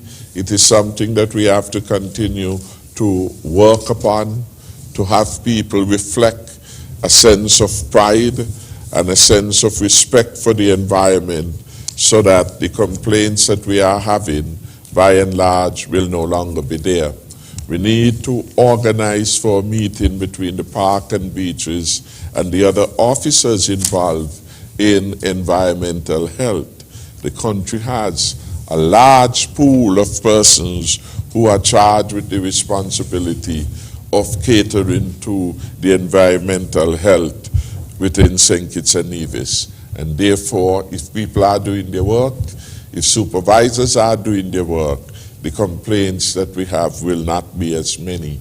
And so I want to encourage the persons who are doing environmental work, drain cleaning, street cleaning, etc., to pay attention to the dissatisfaction being expressed by others and improve. It's all about setting high personal standards and objective. And we heard Dr. Everson Hall tonight speaking about that. People setting targets, setting goals, and achieving them. And we need to ensure that we have significant improved standards with respect to our environment health. Maybe when the Minister of Health speaks, she would also want to add some perspective as to what is happening and what we intend to see there. I want to thank Mr. Rock for calling in, expressing his confidence in the work of the government. It is persons like Rock who give fair judgment, fair assessment of the performance of the government that helps us in getting a truthful understanding of what is happening there. So thank you, Rock, for being a real patriot, and thank you, of course, for your overwhelming support. I certainly do appreciate. Mr. Culture spoke to the issues of the opening of the border and how we are going to deal with the question of illegal entry to avoid quarantine and the need for improve or step up border control. Certainly, I think Mrs.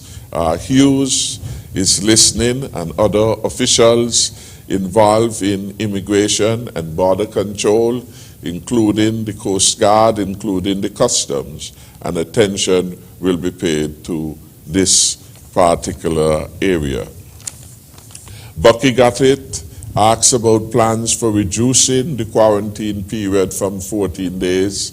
This, of course, is a matter under consideration by the health experts, and perhaps sometime when we report more fully with respect to the opening of the country, one will advise the public what will be the new standard. And I am hoping at sometime next week to give a clearer indication as to the date for the opening of St. Kitts and Nevis, our borders, in a more complete way. I am happy to hear Bucky report that the stimulus package for the agricultural sector continues to provide good result and is well appreciated. I want to thank him for being among the few, as he said, who will come publicly and acknowledge good work when good work is being done. The matter of food security is an important one.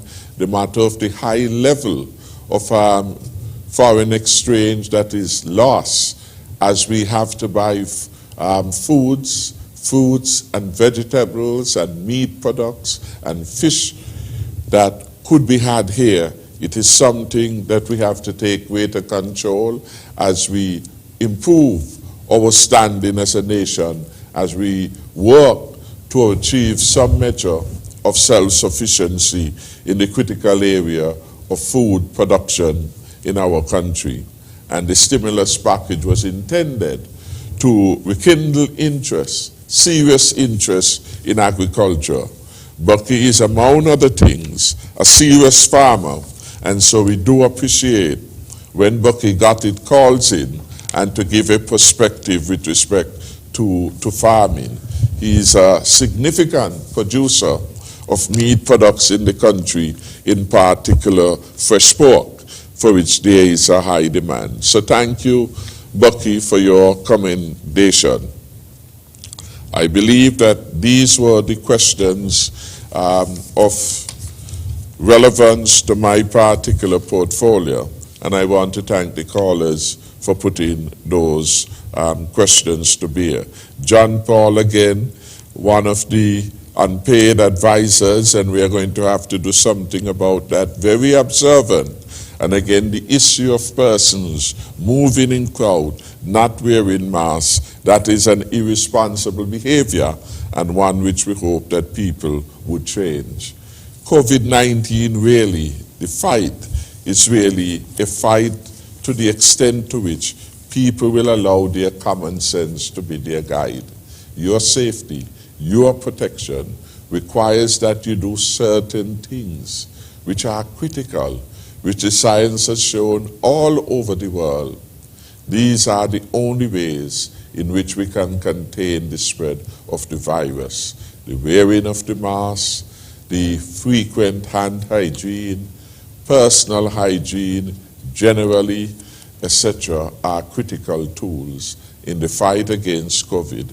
And to the extent a vaccine is not yet ready, we have to apply what is being described as the non-pharmaceutical tools.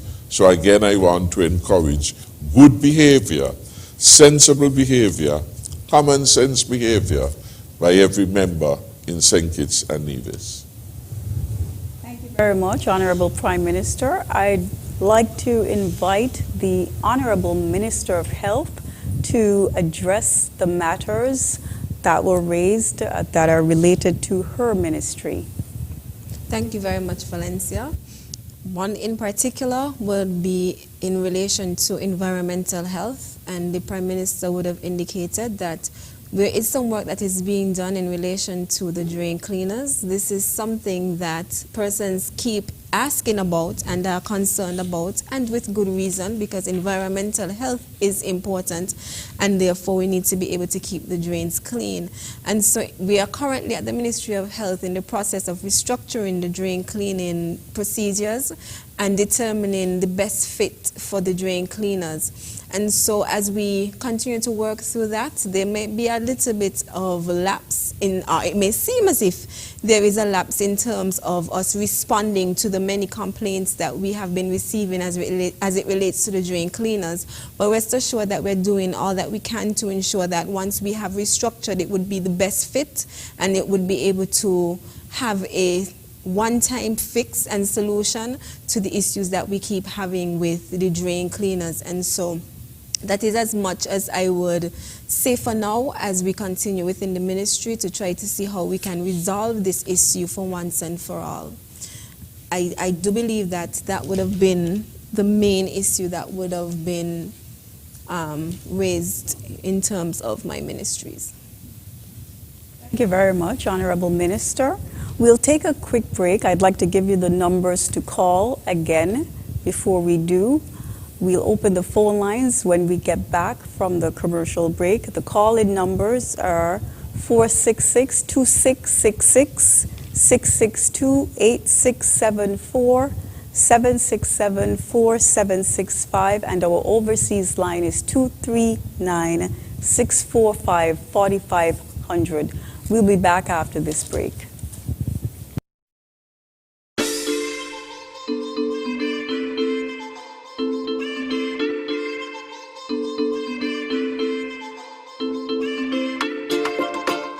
Wellness Week is an opportunity for us to bring awareness to the impact of non-communicable diseases within our federation.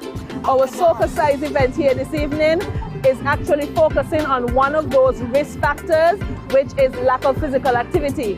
So increasing your physical activity will carry you one step closer to reducing your impact of getting a non-communicable disease such as diabetes, heart disease, or cancer. So we just want to say thank you to those of you who participated in our events during the week, and I'm just happy that we brought this week to a close in such a successful manner.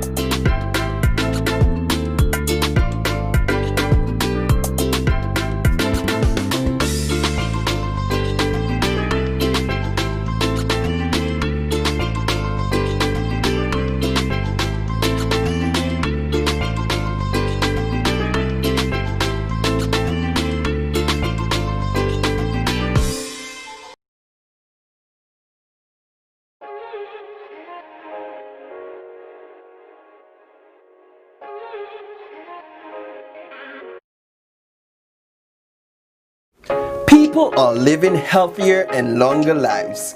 Families are growing from strength to strength. Things are good now, thanks to Social Security. But the reality is, in order for the fund to remain sustainable, we must begin the conversation about Social Security reform. It is our responsibility as a nation to make sure that Social Security continues to exist for generations to come. Social Security, because you deserve a future.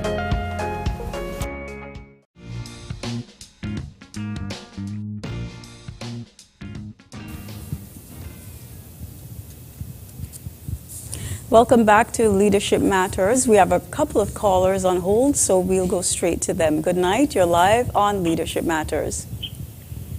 Hello, good night. Good night. Good night, Prime Minister, and good night, Akila, and good night to everyone there. This is no other than Miss Unity calling from Finkline. Akila, the Prime Minister, I would like you to share a little light to me, please, and people who are coming from overseas, what I have to do. And I want to know if St. Kitts and Nevis, one federation, if you have different rules, because I see here went on in Nevis. I want to know if Nevis different, because if anything passing St. Kitts, I think it's supposed to go to Nevis. And these two other cases where I don't want to jump the gun, but I make you understand they come from overseas. And people have to be very, very careful because if the border open and people come in, that first thing you know say, people from overseas bring in the corona. You know, they hear people with some crowd and they still have this big event over Nevis and St. Kitts and none. Prime Minister wants to know if you pass a rule in St. Kitts, why you don't go to Nevis? Anything passed in Nevis is supposed to go to St. Kitts. One federation, you know? So I really don't know what people say they're doing because when people get sick, they don't blame people who come from overseas and people have to be very careful. Prime Minister, you have a safe journey home and Akila, very good job. And address it to me, please, because the border could open next year. It doesn't matter. People need to listen. Have a safe journey home. Thank you. Good night, caller. You're live on Leadership Matters. Good night to Ms. Grant there, and good night to the Honorable Prime Minister, and good night to the Honorable Akila Byron Nisbet, and Mr. Hull, the excellent Mr. Hull there, doing a wonderful job over there for us in the diaspora. Now, Mr. Prime Minister, I want to commend the Minister of Agriculture. I believe he's doing a wonderful job. And can't to Bucky, the farmers them now who getting help, they ain't coming on and saying nothing at all about the help. And I want to commend them because let me tell you, right now I get an assistant with the vertical and the treatment for me animals them. I have one day with a little problem, but that there from a long time. But you see, when something good, something we got to say good. You understand? And I believe that it's a step for the farmers them to continue to do well. And Mr. Prime Minister, what I would like you to do as the leader of this country, you know that way back in under the plantation owners and the estate owners, they used to plant food. You understand? And whether these empty lot of land where we got around the country, I believe that you should get some of these land with some of these young men and young women they got pan step and plant sweet potato, plant nuts, start corn. And I believe that we can feed ourselves. Look at the coronavirus right now. You know, tourism gone dead so long. And we got to depend on our natural resources here in the Federation, the natural food to eat. So I would like to see you, Mr. Prime Minister, as the leader of this country, make a step with farming in our Federation of St. Kitts and Nevis. When I go to the market, go buy sweet potato, they're telling me sweet potato for $6 a pound. And a pumpkin for $5 a pound and all these things. These things go straight on a pumpkin seed and go. So I just want you to look into it serious as the leader of this country. You have a fun, wonderful night. God bless.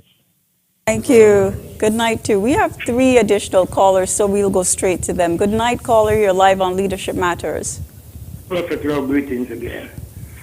Although we are concerned with the right faces being in the right places, where any network is concerned, you know, whether it be the Ministry of Health or other ministries. We are not, the point is not to blame the Ministry of Health or the parks and beaches, whatever. These people are working. We have to add laws to the laws that are there and make sure that these laws are enforced, that implement these things. Littering is a mental problem. Therefore, we have to put things in place to eradicate this problem. Tax. I've heard somebody talking about new taxes. The best way the government can get taxes until we get rid of this mental problem is to charge big fines for littering. But littering not just a fridge or a big thing in the cane field. Littering even a sweetie paper. We have to deal with this thing from the core. It's not that these people are not cleaning. People are cleaning. But the littering is more than the cleaning. The nastiness is more than the cleaning. The work is going on. We're not saying work is not going on. Even the drains, we need to get rid of the moss in the drain. When I was growing up, we didn't used to see that. We don't want to see it no more. And warping just should start to go around in people's yard. We have to take this cleanliness thing, this environment serious. We're not taking serious. Thank you, sir. Good night, caller. You're live on Leadership Matters. Good night. Good night, my dear Prime Minister, and good night to the panelists. Good night. I would like to congratulate the government for the job they're doing. Our country is looking beautiful, and it's becoming a little America. Looking at the bus terminal today was wonderful. And the other subject I want to talk about is the people going over to Nevis. People going over, the place was packed like sardines. You see it on the internet. And now, when those people come back from Nevis, anybody there who had the corona will bring it here. Nobody was wearing masks, and they cannot afford to milk a cow. You milk the cow, you get a bucket full. And when you done full it up, you kick it down. So we have to start over. Our government been doing well. The medical team has done well to protect us from this coronavirus. And we can't be too careful. We cannot be too careful. We have to follow the protectionary measures and bring our country to a decent and a respectable understanding. I just want to thank the government again for what they're doing. And please, keep our eyes open. Have a good night, and each one of you, safe journey home. And the Lord bless. Thank you. Have a good night, too. We'll take one last call. Good night, caller. You're live on Leadership Matters. Good night. This is Albert Pemberton in New York City. I just want to register my support again for the Prime Minister for the splendiferous job he's doing. I also want to thank Dr. Haller for his contribution and the Minister of Health. But I have one quick question. I think it's full time for us to have an official Prime Minister residence like a White House. And I think that we should have it in number 7. I think there's enough land in number 7 to build a Prime Minister official residence. And I would like to see that happen in the next budget. Thank you. Thank you very much, caller. Okay, it's about 10 minutes before 10 o'clock. So we will answer the questions. I will go to the Honorable Prime Minister, who will address some of the matters raised, including answering the citizenship by investment related question.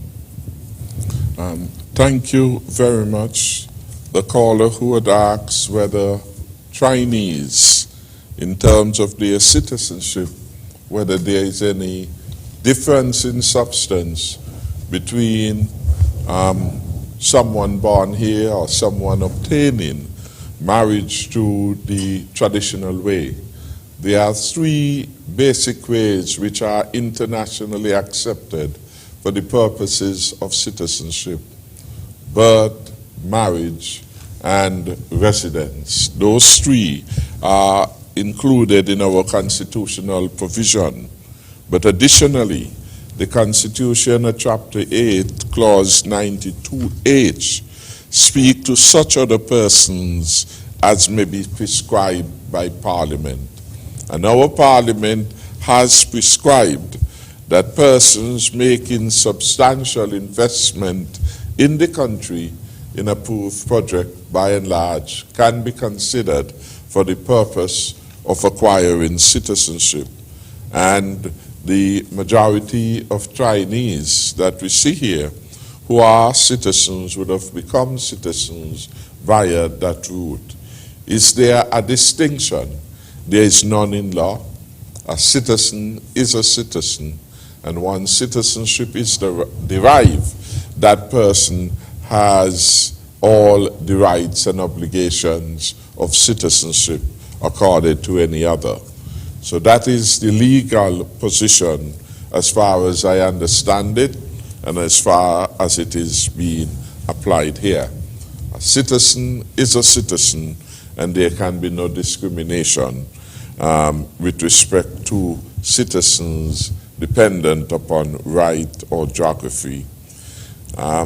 Russell, I call again to emphasize the need to look at the laws to enforce them, to bring desirable behavioral change with respect to the issues of environmental health. And certainly as part of the comprehensive response to which Minister Byron Nisbet spoke, we will look at the laws to see if they are adequate to assist with the challenges which we now have to confront. I want to thank the caller, second to last one, who gave encouragement for the work of the government in the fight against the COVID-19 pandemic. And clearly this is a fight we must win. For us to win, it requires all of us, every citizen, every resident, to pay attention to the seriousness of the times and to act accordingly. The caller made reference to what one may describe as irresponsible behaviors by certain persons who attended an event in Nevis and suggested that that can increase the spread of COVID-19. Clearly, anywhere there is mass gathering, where people are not paying attention to, again, the advice, the suggestions, the recommendations with respect to social and physical distancing, with respect to the wearing of masks, with respect to frequent hand hygiene, all of those lapses can, in fact, create a spread. We hope that we learn as we go along and that we take the right action. I would want to encourage every citizen and resident, when you attend a particular function and you notice that the function is going out of order, as we would say, that your best judgment should advise you to leave that particular event. If the event and the space is getting overcrowded, you are at risk. Let your good judgment, let your common sense advise you to leave that event. Some persons are not mindful of the consequences, but the irresponsible actions and behavior will always at some point in time bring consequences to those who engage in them. So do not follow bad example.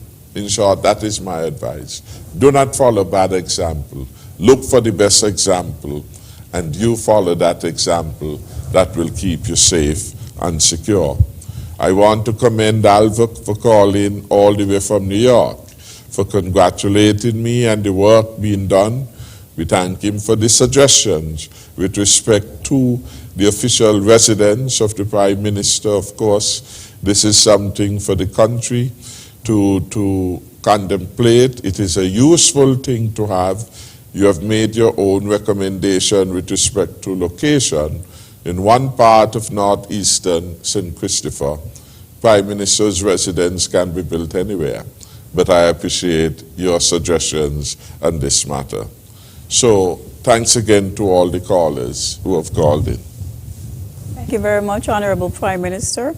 It's about 5 minutes before 10 o'clock. I think we'll go to closing remarks.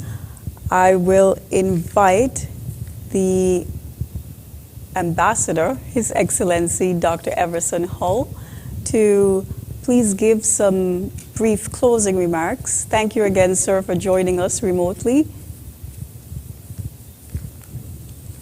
Mr. Ambassador. Are you hearing me okay? Hello? Yes, we can. Go ahead, sir. Beautiful. Thank you very much, Valencia. I think I thoroughly enjoyed this evening. I think that we're on the right track and moving in the right direction. There are a few areas which, of course, that we need to strengthen, but I think the incentive-based compensation program can be very helpful in that regard.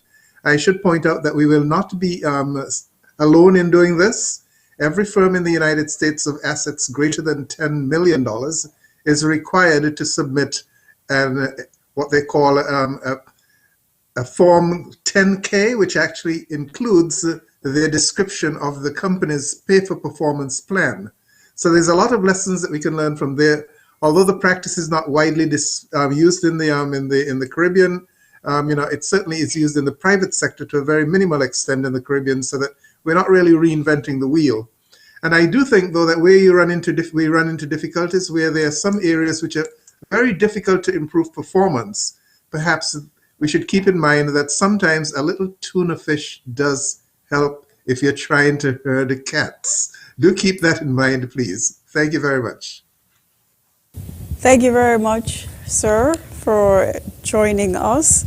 And just to reiterate what the ambassador said, His Excellency Ambassador Hull, there was a March 31st, 2016 article published by the Harvard Business Review titled When Unequal Pay is Actually Fair. The title of the article again is When Unequal Pay is Actually Fair. You can Google that. It reports, quote unquote, the number of companies that offer bonuses or other forms of pay for performance has increased 6% over the last 2 years. And highly successful companies, those who are leaders in their market and have surpassed revenue expectations, are the most likely to adopt this compensation policy. Thank you again, sir, for joining us. I'd like to now turn to the Honorable Minister of Health, Information and Communications Technology, Entertainment, Entrepreneurship, and Talent Development, the Honorable Akila Byron Nisbet. Thank you so much, Valencia.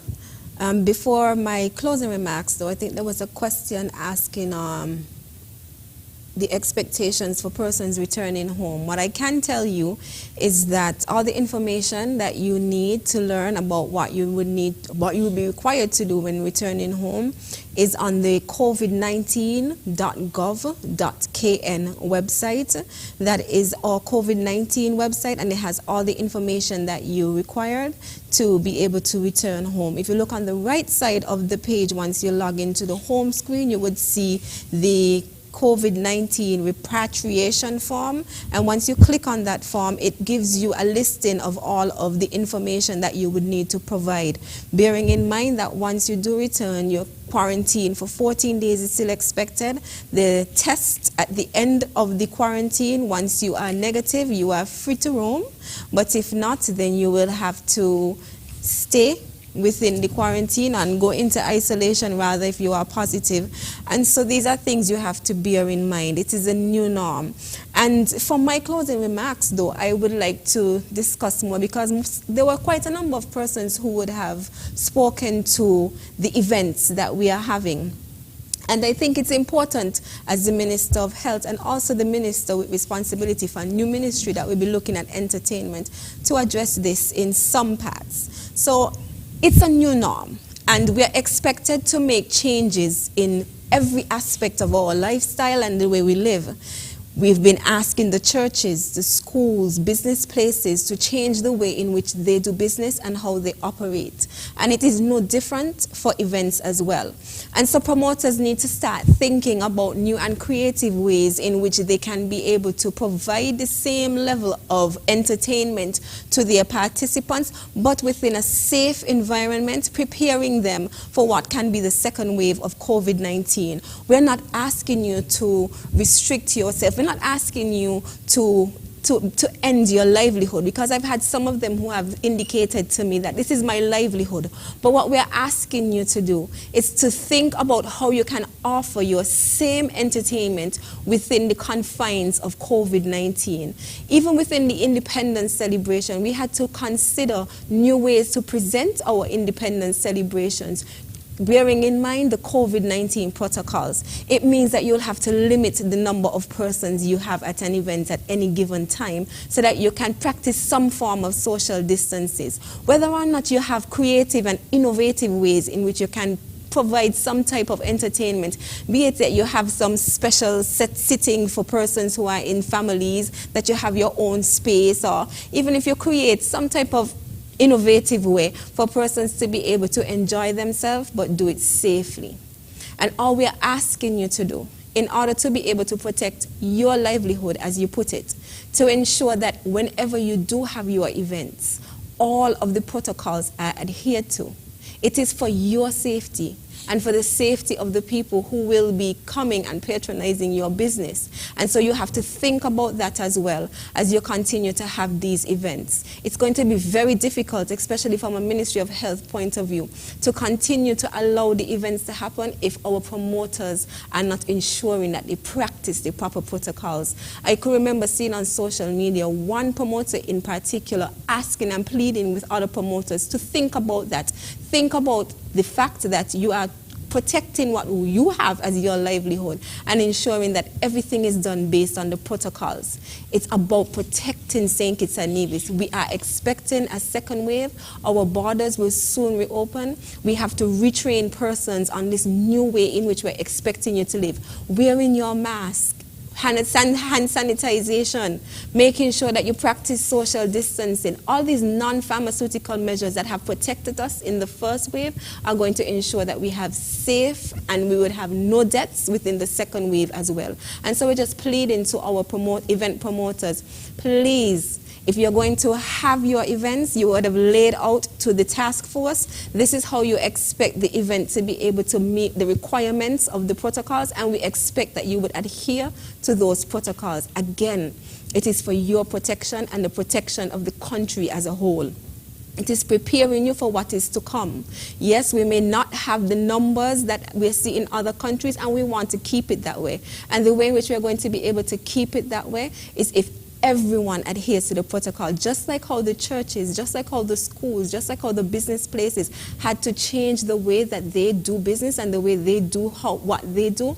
The same is expected of persons who have these events. So that is what I would like to use my opportunity for my closing remarks to be able to address, because it is something that's important. We see the pictures all the time, and so many persons get hesitant and scared when they see these pictures because they're thinking, what would happen in the future? And that is what we want you to think about too. It's not about the now, it's about the future and ensuring that we have a safe reopening of our borders and that we protect everyone within St. Kitts and Nevis, and we can say the second time around that indeed we were able to beat the curve for COVID-19. So thanks again to the Prime Minister for having me here, and thanks to everyone who tuned in and listened and for the questions posed this evening. And I pray that everyone will continue to follow all protocols and guidelines. Remember, wear your mask. It's for your safety. Wash your hands. It's for your safety and the safety of your family and community. Practice social distancing. These are the things that will ensure that in the second wave of COVID, we can come out just as strong as we did with the first wave. Thank you and good night. Thank you so much, Honorable Minister. I now turn to the Honorable Prime Minister to deliver his closing remarks. Thank you, Valencia. Firstly, I want to thank you for again presiding so ably over tonight's edition of Leadership Matters. And it has been a wonderful night and a wonderful experience. Each time we come, we hear, we listen, and we get helpful suggestions to deal with some of the problems and challenges which our country faces. I want to thank, in this regard, all of the callers to the program and the thousands who would have viewed this program across the range of social media, YouTube, Facebook, ZIZ TV, ZIZ Radio, etc., and the other radio stations that are participating. I want to say thank you. Each week, thousands of persons across the 5 platforms in which ZIZ is involved tune in to this show, and we are happy that it has high interest and high rating. I want to thank particularly Ambassador Dr. Everson Hall for participating and again sharing his ideas on a subject matter that is not only important to him, a matter over which he is passionate, but if we were to take that advice, heed it, implement it, would see St. Kitts and Nevis standing tall, ahead of the class, when we do our next evaluation. So I want to thank him. We will press ahead. We have already set up a committee, albeit a small one, because we need to get more from every person in St. Kitts and Nevis if we are to move ahead of the class. That would mean higher output, higher efficiency. And so as we go along, we perhaps will review and expand the resources available to the particular committee that will be dealing with performance, particularly in the context of the public sector. We have had some interesting views regarding shortening the quarantine period. We shall look at this and we shall report on the considered view of the health practitioners on this matter. We have had suggestions about the millions of dollars that are being sent out of the country by persons to families, to friends, to well-wishers. And the question is, what is the government getting from all this money earned within St. Kitts and Nevis, which is now going outside and creating a leakage and a loss of opportunity for expenditure within? We shall look at that and we shall report. And then there was the important observation, which shows that people are paying attention to what is happening. The government announced $120 million as part of a stimulus package. We extended that by considering an extension of the waiver for 3 months with respect to water, considering an extension of the moratorium and the payment of unincorporated tax, that is a tax on small business, and that has been reduced by 50% from 4% to 2%. Equally reduced corporation tax and what you may call incorporated entities from 33% to 25% for a 24% reduction. These are significant incentives that we have given, is significant concessions which we hope will encourage more persons to become involved in the economic life of the country. So we are doing all these things and more. We have had unexpected expenditure. For example, the repatriating of our students from Cuba, the need to provide $1,000 per month assistance to students abroad who had fallen into difficulty as a result, a consequence of the COVID-19. We have had to do significant investment in our schools as we prepare our schools for the reopening this fall. Equally, we have had to hire new persons to assist in the cleaning, sanitizations within our schools to ensure our teachers, our students, and all the workers in our school system are kept safe. And we have had to place significant investment in PPE, personal protective equipment, to all the frontline people in St. Kitts and Nevis. We are happy that this investment has paid dividend, but importantly, we have been able to do this without borrowing 1 cent to date. And we have only been so successful because we managed the country extremely well. We reduced the debt significantly. We paid off, in fact, the $117 million that was owing to the IMF. Therefore, we are free to pursue our fiscal policy initiative without the constraint and dictates from an external body.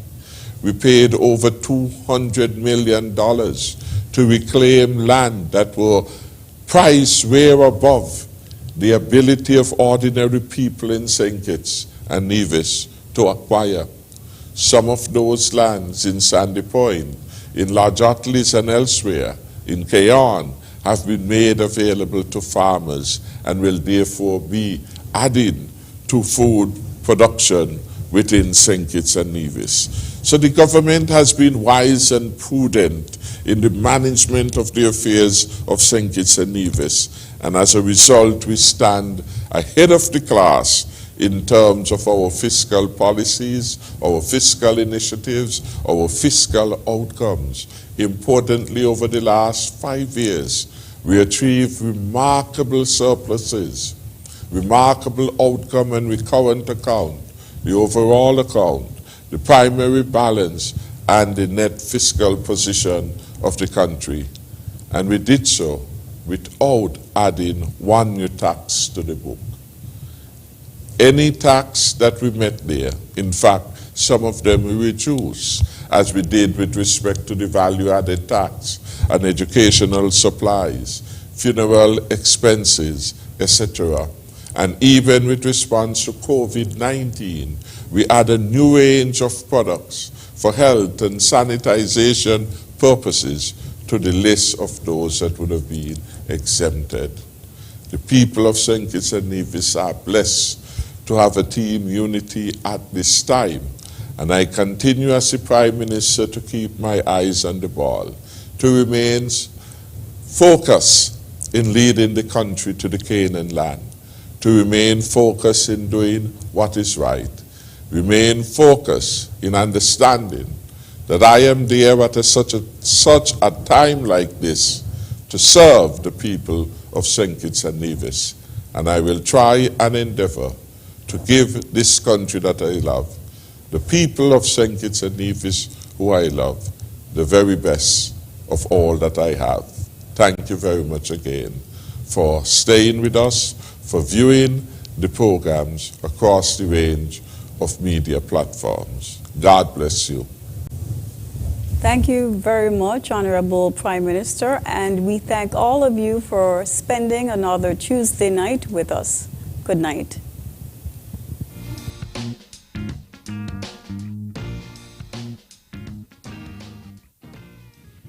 Okay, we're gonna take pictures now.